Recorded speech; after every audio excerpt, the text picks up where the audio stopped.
The U.S. Secretary of War is blasting NATO allies this morning. Pete Hegseth told defense ministers meeting in Brussels that the U.S. expects more from them financially and operationally. Our allies must step up. And for too long, NATO has been a paper tiger and a one-way street. No more.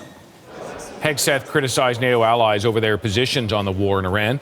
He also announced a review of U.S. military forces in Europe, a move that could reshape and significantly reduce America's military footprint across the continent. He says the alliance must move quickly towards a model where it is Europe taking responsibility for its own defense.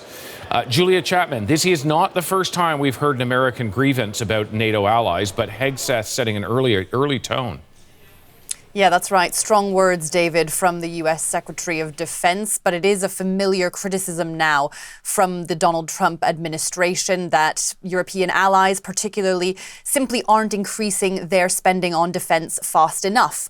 Pete Hegseth had some praise for certain countries, whereas he hit back at others without naming names. It's worth mentioning that going into this meeting of NATO defense ministers, David McGuinty, Canada's Minister of National Defense, pointed to the fact that Canada is now spending more than 2% of GDP on defense, is on track to spend 3.5%, and is making plans to eventually hit 5%. But in Europe, Hegseth insisted that the continent should be financing its own protection. Here's what he had to say in Brussels.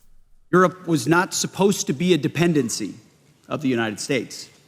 That's not what Winston Churchill or Charles de Gaulle or Konrad Adenauer wanted or expected. No, Europe was supposed to be a military power allied with a strong America.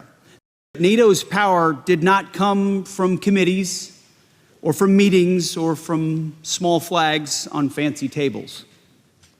It came from warriors. And for Europe's defense, it had come from NATO allies. Hegseth announced a 6-month review of U.S. military posture in Europe. This comes after the U.S. had already announced it was withdrawing some troops from Germany. It has told allies that it will be reducing some of the resources for the NATO crisis force, something the allies are now having to make up themselves. And he said that future contributions from the United States to NATO would be only in line with what other allies are proportionally contributing. What's interesting is that he drew a direct connection between military spending and NATO commitment to the criticism that he had for some NATO allies for not supporting the U.S. enough, as he put it, in the war effort against Iran. He pointed to some countries preventing the U.S. from using bases on their territory, from blocking the U.S. from overflight rights. And his message was pretty clear that if these allies don't help the U.S. when it asks, they won't get any help in return.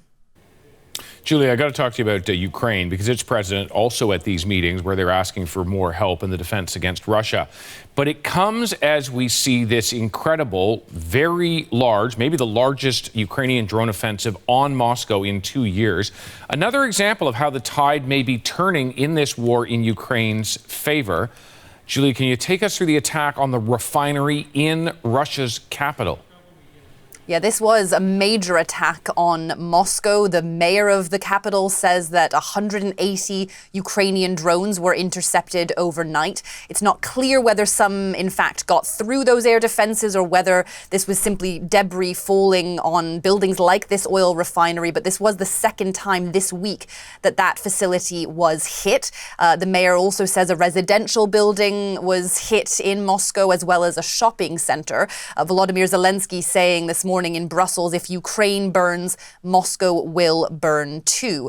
The oil refinery is particularly notable because Ukraine has been really trying to inflict damage on Russia's energy infrastructure to limit the amount of income that it can get from its energy exports. But there's also been a knock-on effect on consumers inside Russia who have been seeing gasoline shortages, although the authorities in Moscow today insist that nothing has changed. The Kremlin has also said today that Europe would be wrong to assume that the tide is turning in this war.